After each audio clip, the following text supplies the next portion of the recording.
Margaret had spent the last several weeks trying to ignore the growing suspicion in the back of her mind. At first, whenever Lily complained about missing clothes or jewelry, Margaret brushed it off as ordinary teenage forgetfulness. A misplaced skirt here, a missing necklace there. It seemed harmless enough. Lily had always been a little messy, often tossing clothes across her bedroom or leaving makeup bags in random places around the house.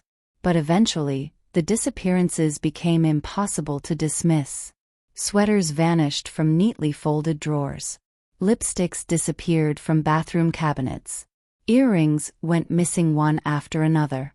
The pattern felt too deliberate to be accidental, and although Margaret hated herself for even considering it, one name kept surfacing in her thoughts. Ethan. The idea made no sense to her at first. Her son was quiet, withdrawn, and painfully shy. He rarely spoke during dinner, and spent most evenings locked away in his room. He avoided confrontation at all costs, and seemed uncomfortable even being the center of attention for a few seconds. Yet lately, Margaret had noticed strange little things she had ignored before. Sometimes Ethan seemed nervous whenever Lily mentioned missing clothes. Once, Margaret had caught him quickly shutting his closet door when she entered his room unexpectedly. Another time she noticed traces of makeup remover wipes hidden beneath his trash bin. She had tried convincing herself she was imagining things. Then earlier that afternoon, while putting away laundry, Margaret accidentally discovered a small collection hidden beneath a pile of blankets in Ethan's closet. Folded carefully were several of Lily's missing outfits, along with bracelets, mascara, and a pair of heels. Margaret had stood frozen in shock. Not because she felt angry, but because suddenly everything began making sense in a way she had never expected. Before she could process her thoughts further, the front door slammed open downstairs. "Mom!" Lily shouted. Her voice filled with irritation. It happened again. Margaret slowly walked into the kitchen, where Lily stood holding her backpack angrily against her chest. "What happened now?" Margaret asked gently. "My black sweater dress is missing," Lily snapped. "The one I was saving for this weekend." Margaret forced herself to stay calm. "Maybe you left it somewhere?" Lily groaned loudly. "No, I didn't. Someone keeps taking my stuff. This is getting creepy." Margaret hesitated before answering carefully. "I'll talk to Ethan tonight." Lily raised an eyebrow immediately. "Ethan?" Margaret didn't respond directly, but the silence alone was enough. Lily stared at her mother in disbelief before muttering, "Seriously?" Then she shook her head and headed upstairs, clearly frustrated and confused. Margaret remained alone in the kitchen long after Lily disappeared. Her thoughts spiraled endlessly as she replayed every strange moment from the past year. The way Ethan avoided swimming pools or changing around other boys. The way he seemed fascinated whenever Lily experimented with hairstyles or makeup tutorials. The sadness that constantly lingered in his eyes no matter how hard Margaret tried reaching him. For the first time, she wondered if her child had been hiding something much deeper than stolen clothes. Late that evening, Ethan finally returned home. He quietly stepped through the doorway with his usual nervous posture, immediately sensing something was different the moment Margaret looked up from the living room couch. "Ethan," she called softly, "can you come sit with me for a minute?" He froze instantly. "Am I in trouble?" he asked carefully. Margaret shook her head. "No. I just want to talk." Still nervous, Ethan slowly sat across from her. His hands trembled slightly against his knees, and Margaret could see fear building behind his eyes before she had even spoken. She took a deep breath. "Lily's clothes have been disappearing," she began gently. "And today I found some things in your closet." The color drained from Ethan's face immediately. For several seconds, he couldn't speak at all. Then finally, barely above a whisper, he said, "I can explain." Margaret reached over and held his shaking hand. "You don't need to be afraid," she told him quietly. The moment those words left her mouth, Ethan broke down completely. Tears filled his eyes as years of fear and shame finally surfaced. "I don't know what's wrong with me," he whispered. "I tried to stop. I really did. But whenever I wear those clothes, I feel comfortable. I feel calm. It's like I can finally breathe for once. Margaret's heart shattered hearing the pain in his voice. There's nothing wrong with you, she said softly.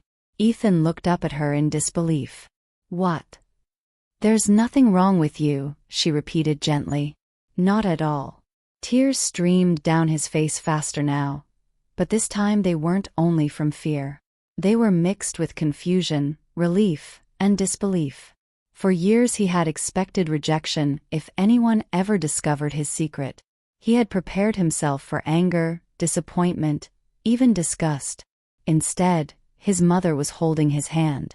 That night became the most honest conversation they had ever shared. Slowly, Ethan opened up about feelings he had buried for most of his life. He admitted how uncomfortable he felt pretending to fit into expectations that never felt natural to him. He described secretly trying on feminine clothes whenever nobody was home, and feeling happier during those moments than he ever did as himself. He confessed how exhausting it had become constantly hiding every thought, movement, and emotion. Margaret listened quietly through it all. When he finally finished speaking, she sat silently for a moment before asking carefully, "Have you ever thought about exploring this side of yourself openly?" Ethan blinked in surprise. "What do you mean?"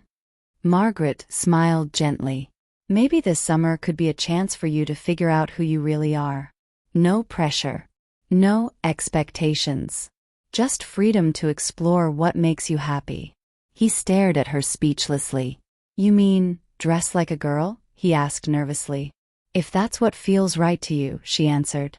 Emotion caught in his throat immediately. "You'd really let me?" Margaret squeezed his hand softly. "I'd support you." For several long seconds, he couldn't speak. Then finally he whispered, "I think I'd like to be called Claire." Margaret smiled warmly through her tears. "Then Claire it is." That summer changed everything inside the household. The awkward silence that once filled the home slowly disappeared. Instead of hiding in bedrooms, conversations began flowing naturally again. Margaret took Claire shopping for clothes that actually reflected how she wanted to present herself. Together they picked out dresses, sweaters, shoes, and makeup palettes. Each trip seemed to unlock a little more confidence inside Claire. At first Lily struggled to process the change. She felt confused, irritated, and uncertain about what any of it meant. But over time, her frustration softened as she noticed something impossible to ignore. Claire was happier. The nervous, withdrawn sibling she had known her entire life slowly transformed into someone brighter and more alive. Claire laughed more often. She smiled during conversations. She spoke without constantly apologizing for existing. Eventually, Lily found herself helping too.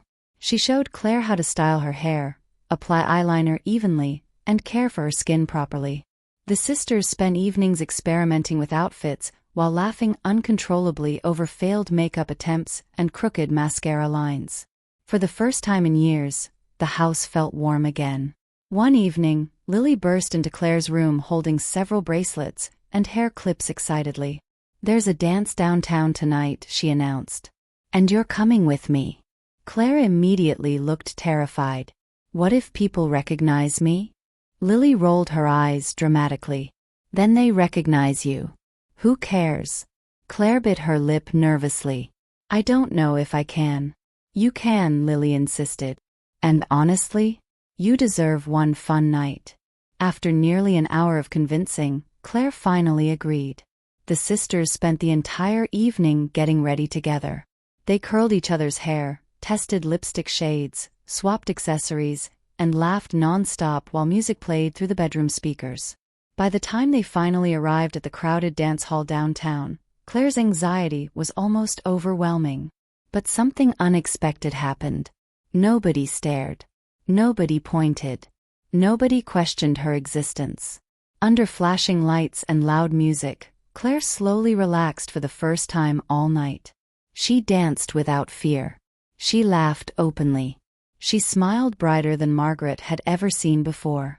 For one perfect evening, she simply existed as herself. But as summer slowly approached its end, the happiness inside the house became mixed with quiet fear. Claire grew distant again. Margaret often found her sitting silently near the bedroom window late at night, staring outside with sadness written across her face. The closer school became, the more anxious Claire seemed. Both Margaret and Lily knew why. Eventually, the night before school resumed, Claire gathered them together in the living room. She stood near the fireplace, twisting her hands nervously while trying to steady her breathing. "There's something I need to tell you," she said quietly. Margaret's chest tightened immediately. "What is it, sweetheart?" Claire's eyes filled with tears. "I can't go back to being Ethan." The words came out trembling. This summer was the first time in my entire life that I actually felt real. I wasn't pretending anymore. I wasn't hiding every second. Her voice cracked painfully. I was finally happy. Tears streamed down her cheeks. "The thought of going back feels impossible."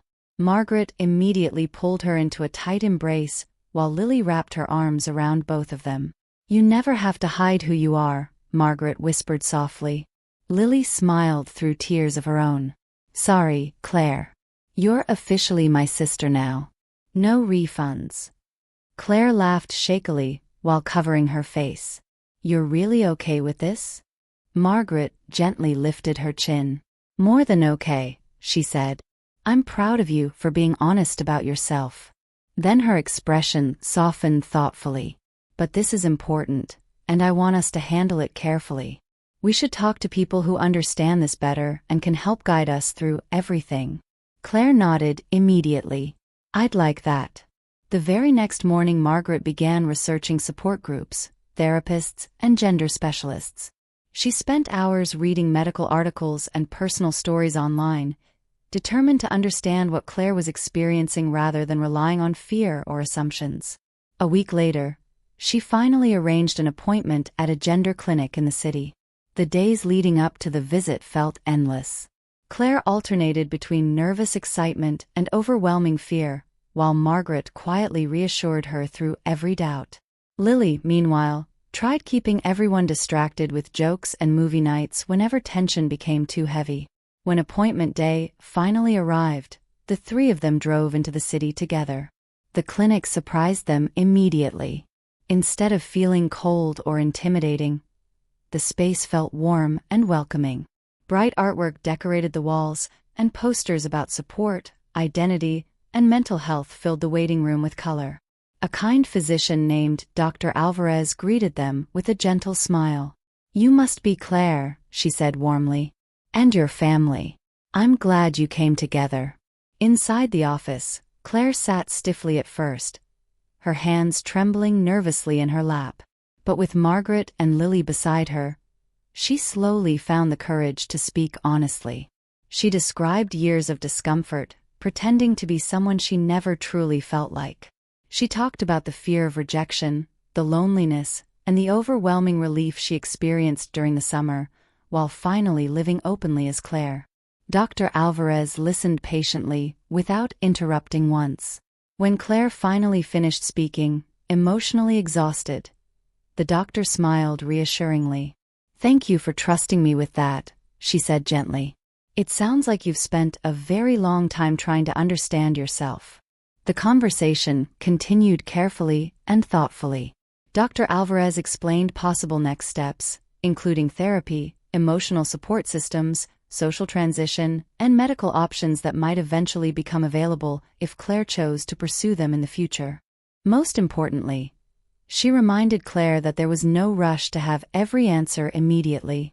"This is your journey," Dr. Alvarez explained kindly. "There's no single right way to move forward. What matters most is making sure you feel safe, supported, and understood while discovering what truly makes you happy." For the first time since summer began coming to an end, Claire finally felt hope instead of fear. Dr. Alvarez spoke with calm reassurance, making certain Claire understood that every step forward should happen at a pace that protected both her emotional health and overall well-being. She explained that discovering one's identity could be deeply rewarding, but it could also become emotionally exhausting at times. There would be difficult conversations, uncomfortable moments, and periods of uncertainty.